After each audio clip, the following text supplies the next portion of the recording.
Eesti valitsus on nagu naine.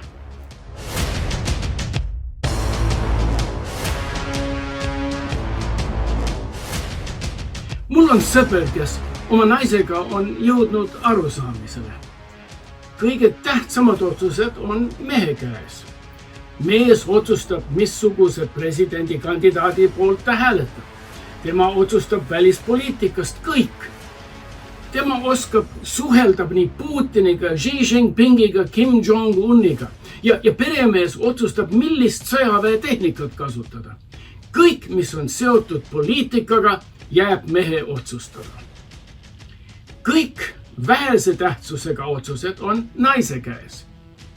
Naine otsustab, millist süüa ostetakse, kas lapsed koolis käivad, millal lastele riided ja jalatsid võib osta, kas talverehvideks raha jätkub, kas on vaja auto või bussiga tööl käia, milline elamu muretseda, kuidas kodu sisestada, kas raha jätkub reisimiseks, kas vanemate käest toetust paluda, kas lemmiklooma jõuavad pidada, kuidas vanemate eest hoolitseda ja nii edasi ja nii edasi. Kõik, mis on elus tähtsuseta, jääb naise otsustada.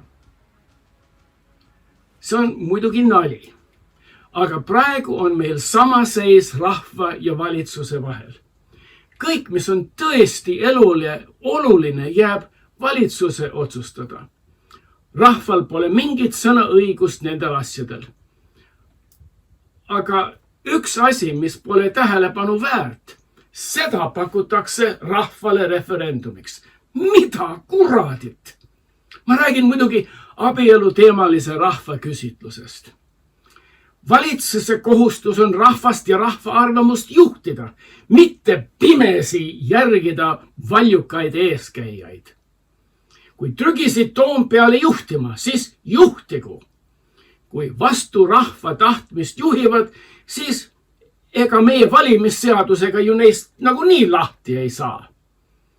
Abielu ja kooselu on rahvas iidsest ajast osanud lahendada. Tavaviisakast käitumisest piisab. Mina pole kunagi läinud võõra juurde ja öelnud, et sinu abikaasa on inetu või ei meeldi minule. Samuti pole minu asi, kui mõlemad paaris elavad, kasvatavad habe või teised paarilised pole iialgi nähtud kleidis ega seelikus. Nii kaua, kui vägivaldselt ühiskonda ei rünnata, oskame ühiskonnas rahulikult elada. Ja nendele, kes kardavad geide ülekaalu ühiskonnas, ma tuletan teile meelde, et geid ei paljune. On ju väga olulisi otsuseid, millele võiks rahvast kaasata.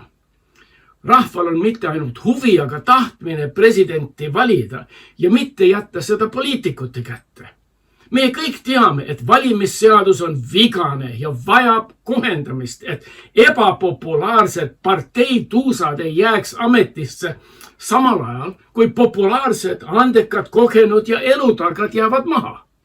On selge, et on vaja ministrite värbamissüsteemi, mis garanteerib, et ministrikandidaadid on pädevad.